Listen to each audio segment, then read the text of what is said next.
อันนี้มันเบิร์นบังข้าวล่ามเด้อดีเด้ออันนี้น่ะมัน บังไฟเนี่ยโส เอามึงดูอธิบายมึงดูเป็นบังเมียงอันนี้นะ อันนี้โอ้ลามเอียนไปว่าเฮ็ดสุดสีมือเลยของคนลาวเนี่ย นั่น หากินยากสุดเมนูนี่นะ นั่น เดี๋ยวนี้ตามภัตตาคารอาหารนี่มันบ่ค่อยมีเนาะอันนี้เขาเฮ็ดพิเศษเพื่อพี่เพื่อน้องเขาไอ้น้องเขากินเด้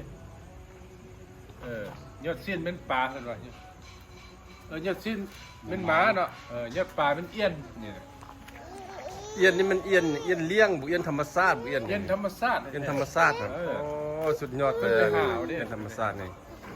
แบบอันน่ะที่เป็นเมนูหากินยากที่สุดเลยอันนี้นะ ร้านเป็นโตเลย ต้องได้ ปั๊บได้เป็นโตเลยเป็นโตไหนนี่นะ โอ้แต่ว่าจักหน้อยนี่ก็สิทอกสิถ้วยให้เบิ่งเนาะอันนี้เบิ่งอยู่บังก่อนอันนี้นะทางในนั่นน่ะ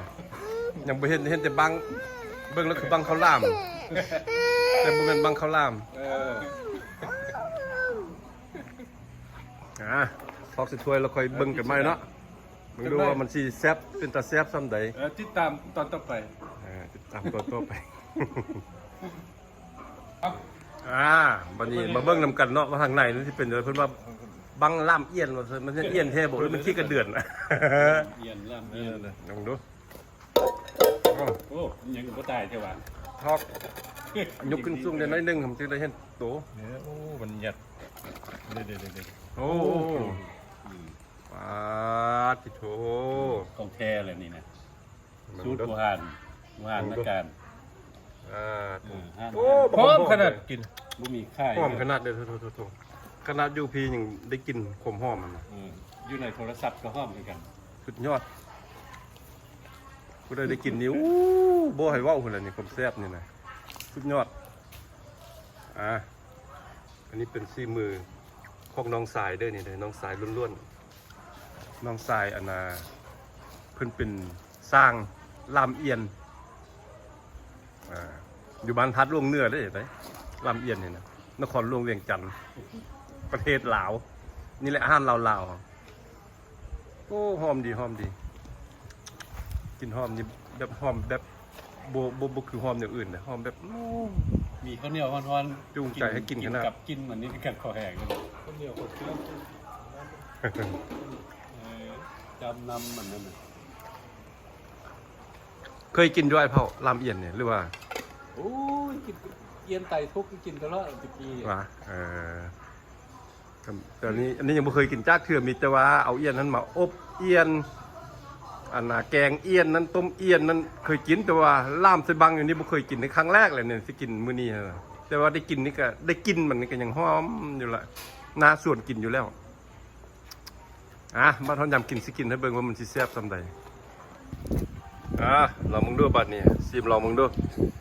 ว่าสิแซ่บซำใดแซ่บซำกับกินหอมๆบ่เด้อ เอี้ยนเข้าปาก ว้าวโอ้สุดยอด ยอดปลายอดสีเป็นหมายอดปลามันเอี้ยน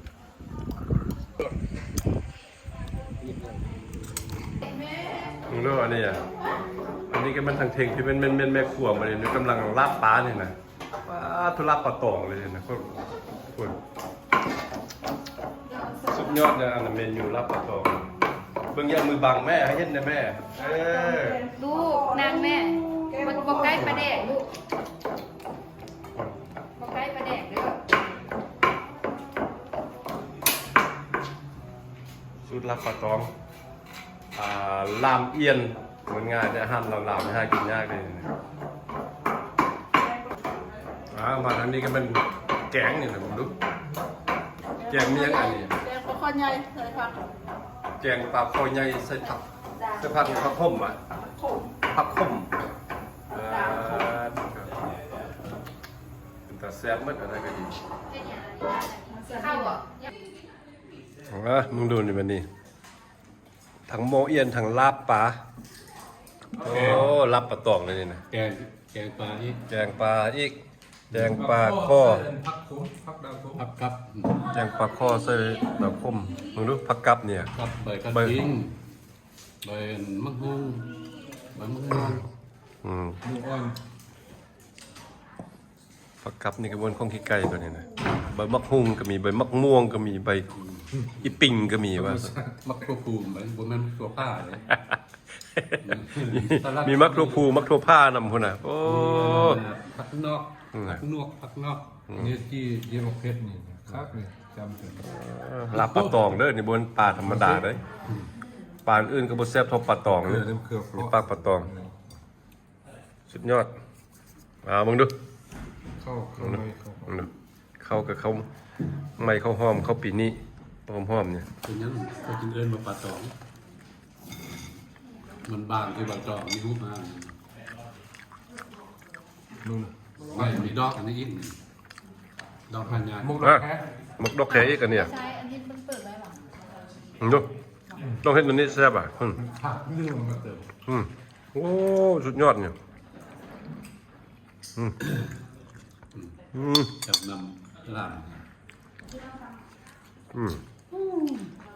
มันเตียงเนี่ยผมมัน คือเล่นตอนเป็นเด็กน้อยเนาะ รสชาติขมต่างกันละขมนี่ขมนี่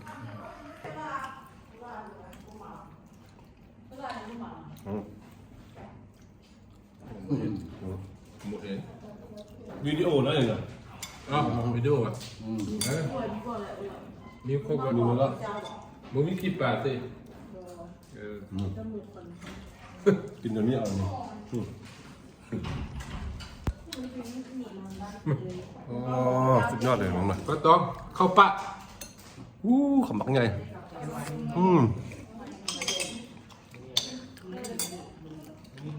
สุดยอดลาบปลาตอง มักตัวภูนี่แม่ เขามาอันนั้นนะต้องคำละ ตัวภูจับแม่ ต้องคำละ มักโลพูนเนี่ยมักโลผ้ามักโลพู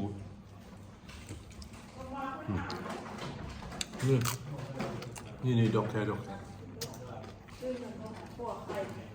มุกดอกแขกตรงนี้ เนี่ยอยู่หมดเนี่ยอยู่บางนึงก็จะติด อันนี้ก็มาแล้วเด้ออันนี้ก็น้องเคยนี่นะป้าโทมาเจอรัฐเท็กซัสคุณน่ะเนี่ยนะน้องเคยกับน้องสาวเนี่ยนะมาเจออเมริกาโอ้ยถ้ากูลงยนต์มาฮอดไม่ไหม้เลยเนี่ยฮอดอันนี้มันมายามเด้อนี่เด้อผมแม่นมาอันน่ะทึกอันน่ะ อันนี้พ่อชี้เด้อพวกนี้นะนี่มายามมันเนี่ย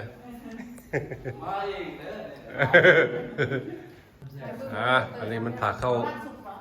อันน่ะ มันดิบ ตอนครับน้องเคยมาแต่อเมริกา ลูกกล้ากินดิบ เดี๋ยวยืนน้องซ้ายอยู่ทัดลุงเนื้อหน่อยเนาะอันนี้ก็เป็นน้องซ้ายอันเนี้ยซื้อสายน้องซ้ายนี่ก็วันนี้ก็มีแต่อ้ายไอ้น้องนำกันนะมากินข้าวซุ่มกัน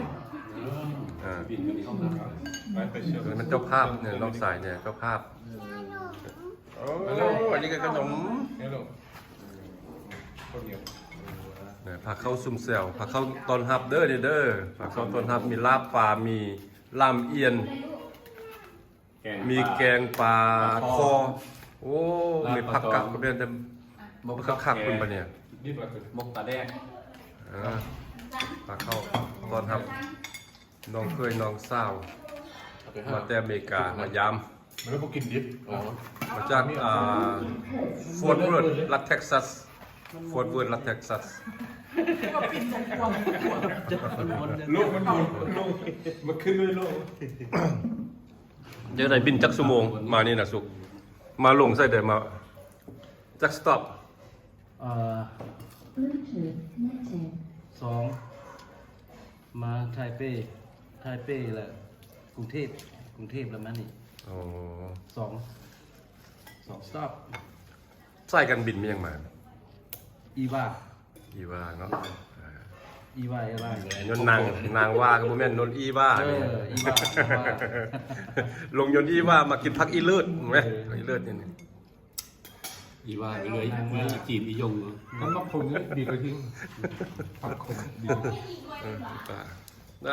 เอากินเต็มที่มื้อนี้นะลามเอียนนะบ่ให้เว้าเลยนะคงมักคงพูดอยู่เลยนะลามเอียน เรื่องในสร้าง สุดยอดเลย อันนี้เอาก้อนแล้วได้นี่ลามเอียนนี่โอ้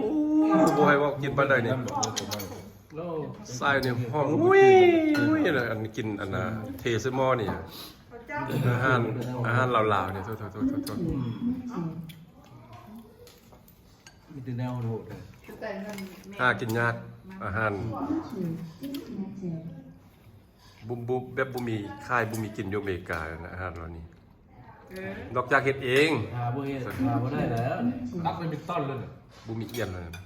คุยเป็นต้น มึงดูกินให้เบิ่งจะคำใหญ่ๆแซ่บๆหรอมึงดูเอามึงดู มันกันได้ เอาแม่ โอเคเอียน เอียนนะ อาหารสั่งมา อาหาร ตามสั่ง นี่พวกเชื่อมตัวนี้เพื่อที่ เอารถมึงดู อื โอ้สุดยอดปะ ว้าวกูด เดินเข้ามาเนี่ยโอ้ยเจ้าบุรีครับเจ้าบุรีพูดเนาะ อ้าวอันนี้แม่นอันน่ะบางที่ซองนี่เด้อลาบเอียนนี่น่ะบางเขาลาบเด้แล้วก็เบิ่งบางที่ซองอันนี้อ่ะนะเอาเบิ่งดู กับเบอร์ดีกระทิง บางที่หนึงหั่นน่ะอันน่ะเทลงให้แล้วมันหมดแล้วนี่บางที่หนึงแล้วมัน ผมละหวาน มึงดู หวานคอ แซ่บ มัด ลิ้นไม้ หมดแล้วเด้อนี่น่ะ ลิ้นไม้ เพียงแต่ไอ้อย่างบางที่ซองเนี่ยเพราะว่าอันน่ะน้องเคยนี่มักเรื่องลามเอียนอยู่โอ้สุดยอดอันนี้แล้วก็มันเฮ็ดไว้ซองบางโลดนี่นะเอาโลดเออ แกงปลาข้อด้วยสัตว์ดัง บ่ได้ซื้อบ่ได้หยังเด้อนี่มันเฮ็ดแบบอันน่ะอาหารแบบที่เต๊ะแท้ๆได้นี่เด้อจัดเป็นที่เต๊ะเฮ็ดเอง ซื้อมาเองเฮ็ดเองล่ามเองปรุงแต่งเอง เที่ยวได้ไปกันนะจ๊ะ สูตรน้องสาย ขึ้นเนี่ยตัดเป็นท่อนให้เราปลูกให้ด้วย มันนั่นมาแซ่บมัน อันนี้มุสูรัซาบีเลยรัซาบียังคง โอ้ไปจังหวัดที่เห็นอยู่บ้านตะแก้วเคย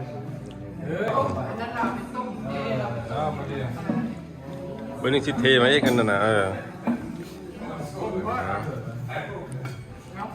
นี่มันได้มันได้ แซ่บเลย อันนี้ แซ่บเลย ปอโทมามองหนาวนี่มาเข้ามองนี้นี่ซ้ำนี้ก็ยังฮ้อนอยู่แล้วเว้ยมันเรื่องอากาศนี่เพิ่นก็มาแต่เมืองหนาวเนาะมาเจออากาศร้อนแบบนี้นี่ก็เหือย่อยเหือย่างแล้วเว้ย กินมาเก็ตซะอีก มาแม่ได้ขี่ยนต์มาเท็กซัสมากินบางอบเอียนแล้วมื้ออื่นกลับละ7 โมงเช้าขึ้นยนต์ไปละ อันนี้ก็ จมูก ซื้อซุกอันนงเดชเนาะมาแต่ฟอร์ดเวิร์ดรัฐเท็กซัส จมูกเลย เรื่องอนาคตนี่นะ อนาคตมันบ่เห็นก็ย้อนอนาคตคือแค่นซ่องนี้อันไปซื่อๆสิอย่างนี้เห็นอยู่โคตรมันโคตรบ่เห็นเลยอันใดที่เกิดมันต้องเกิดเลยอันเกิดดีมีโชคใครเกิดแบบบ่ดีขึ้นมือใหม่ กินอิ่มแล้วบ่ยากนอนหลับแล้วบ่ย่าน กับผมคิด7 มือเลยเอาเมียคิดเขาตาย ก็ไม่ทึกตัวเองว่าดิ เอาตลอด จักห้องเขาให้ใจซีห้อง หัวใจมี4 ห้อง ไปจักห้องเลย ไป3 ห้องแล้วยังห้องสุดท้ายเลย ก็ซื้อให้เด็ก เอาซอกเอามันเต็มตัว ยังบ่ยอมอีกหมอ ก็เดียวว่าเอาไว้หายใจห้องสุดท้าย ให้ใจมันสู้ตัว3 ห้องก็ยังให้ได้อยู่ ไปนั่งกับลุงพิซซี่แม่เขาบอกอันงานหน้าจะบ่ไปอ่ะงาน ยอมถึงก็ยอมบ่ งานอะไร ว่าเอาวัฒนาเกิดมาในนี้คนเกิดปีวอกเกิดวันศุกร์คืนวันนี้ สู้ไปเลย ถ้าครูบาอาจารย์ใช่เป็นก็ว่า เกิดมาเป๊กประหลาดคนมูแล้วนะ5 ปีจึงย่างนะเขาเป็นเตี้ยเป็นรอยนะพ่อแม่เอาไปผัวใส่กระบุรีสุดท้ายเอาไปหาครูบาอาจารย์ โอ้มันบ่เป็นขยะมันกรรมมันเวรมันเป็นตัดแล้วมันอัดประตูนี่ฆ่าแมวฮักให้จะได้ก็ดีวิธีผัวนะไงได้ให้เฮ็ดต้นพาซาป่าย่าง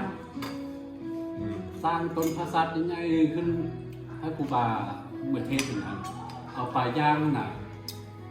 เราอีเมลว่ามุ่งห้อยปลายต้นนี่ห้อยปลายตูนี่แหละมาปักใส่คือเราห้อยเงินนะเงินปักแล้วเอาป่าย่างใส่นิมนต์ครูบา ขึ้นเทศ7 มือย่างพวกเข้าของจิตด้านหมดอ่ะ โอ้ศักดิ์สิทธิ์เด้อเนาะคันชื่อคันแกชื่อกับปานว่าปลดทิ่มเลยเนาะ บ่แม่นพญาก รรมอะเนาะ มันก็บอกอีแม่มาเฮ็ดอันนั้นให้เลย อืม อีกคนว่าแต่เอาให้เซียวเราถึงอีเมดา เราถึงมาข้อซ่อม3เทื่อเนี่ย เออ แล้วเราถึงเราถึงก็ข้างหรือว่ากว้างนี่แหละ เออ ก็รู้แล้ว ทรายนี่ป้าอ้วนน่ะป้าอ้วนน่ะแม่คิดอย่างน้องลูกที่4เนี่ยมาข้อเกิดดูสั่งให้เรายังบ่ให้มาเฝ้าเอาเราอ่ะ เออ แต่อีนานนี่มึงออกมาคันมึงเป็นผู้ชายนี่มึงจะฟังอย่าได้ยินโชคดีก็ถึงพามาทัด โชคดี แค่นี้ออกมาบุได้ทั้งไทยสิไอ้เชียงมือกิ้งนี่ได้มาเฝ้าเอาขับรถแท็กซี่ก็ เที่ยวค่อยไปนะ ว่าบุได้นานแล้วเฝ้าเอาสาย โชคดีก็โชคดีก็ ค่อยนมเราเทิงก็ได้กลิ่นเลยเราสูบก็ได้กลิ่นช่วงนั้นเขาไปให้มาเลยผมมีตอนยังน้อยเขาไปฝากไปล้อดูดนมเหมือนเมลอนเจ้า เราเพิ่งให้ แม่นเขาอยู่บ้านเนี่ย อีพ่อนี่มันคุณบุหลงเลยคุณบุหลงมีลูก7 สายเด็กเราเหียนคนเดียว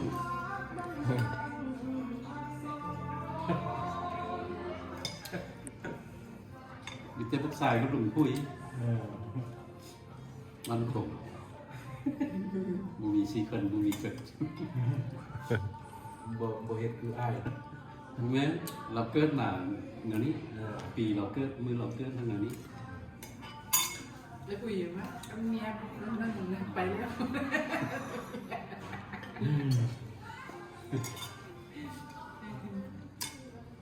ไปก็บ่ได้ เพราะว่า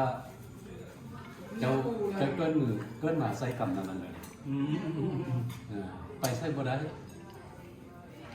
เรามาโอ้เกิดมาใส่กัน เรื่องเดียวใช่กรรมเด้อ เราก็ว่า นักใส่กำมือ บุญบ่มี ลบกับ ห บูว่า ลายคน หลายคนกับเราว่ากับเน่นเอ้า แล้วก็จ้อยตื่นเลย ฟื้นเลยวะ ผัวลูกสาวบ่ดีจะเทื่อเป็นเลยแล้วตื่นเมาพอซ้ำ คือคนเรา มาได้บอกเรื่องอะไรแม่ อันนั้นน่ะศาสนาเด้ลูกสาวเจ็บจิปัวอยู่หัวเหียล่ะบ่ดีจะเทื่อ เอาน้ำก้อนมาเลย เขาลังทำมิตุจะพูดว่าด็อกเตอร์แปลว่าหยังมันเป็นความลาวกันน่ะโอ้ยยังกินพูดเด้ด็อกก็แปลว่าหมาเตอร์เด้เซนเตอร์ก็แปลว่าพ่อแปลว่าหมาบ่ไม่ทันหมอหมาบ่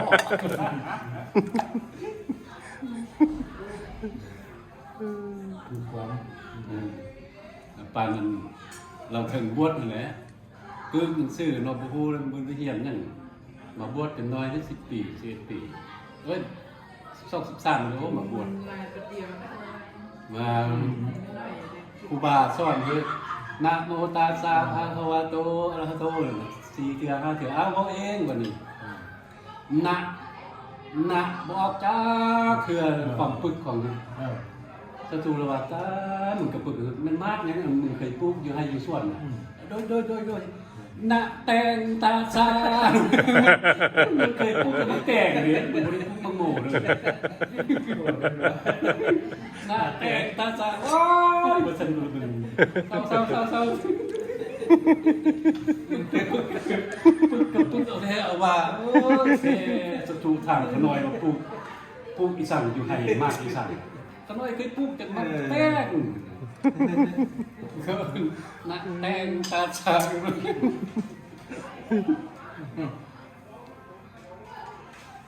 โอ้เดี๋ยวเนาะ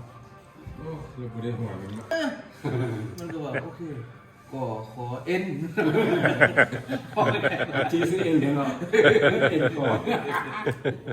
เราต้องบอกตรง เรียนแถวทหารซ้ายหันเรือไหนขวาหันเรือหน้าเดินแซ่หน้าย่อเพื่อเป็นประเด็นหน้าย่อไปวับไปกุน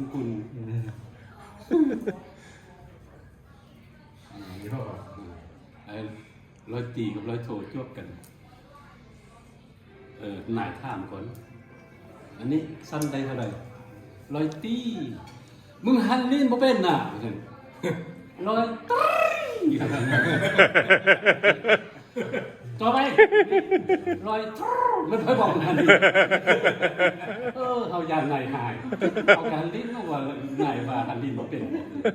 เอาการหันร้อยทูร้อยโทบ่ โ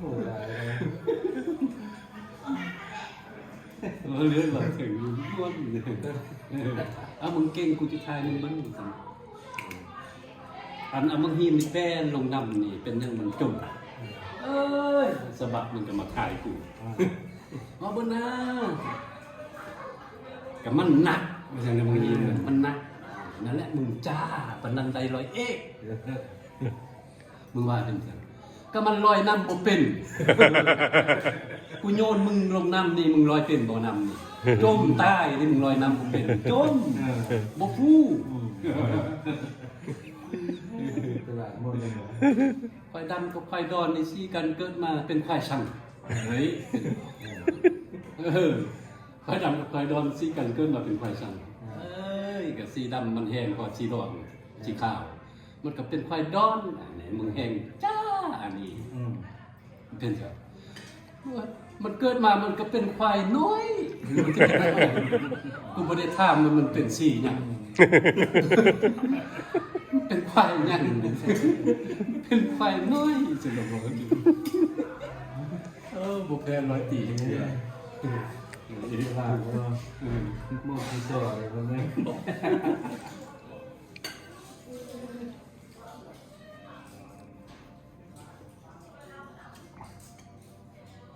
มีทานส้มสายมึงดูมันดิ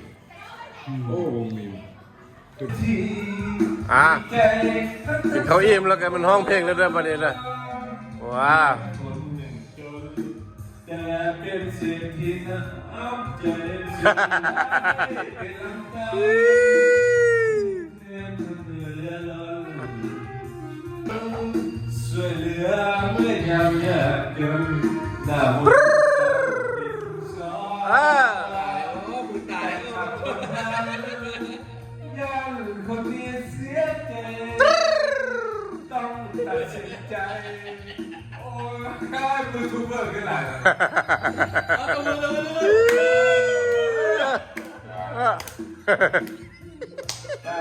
ต่างสร้าง โอ้โห ทำแล้วนะเดือนทองว่ามาเคยมีต่อน้อง ก็เอ่ยคำลาละแฟนละนางสองคน อ่ะ เดินหน้าวันสนาที่คอยพบกันคิดถึงอย่างใดก็ไม่ได้วันพอทั้งสองคนนั้นให้ได้แฟนดีคืออาไอซา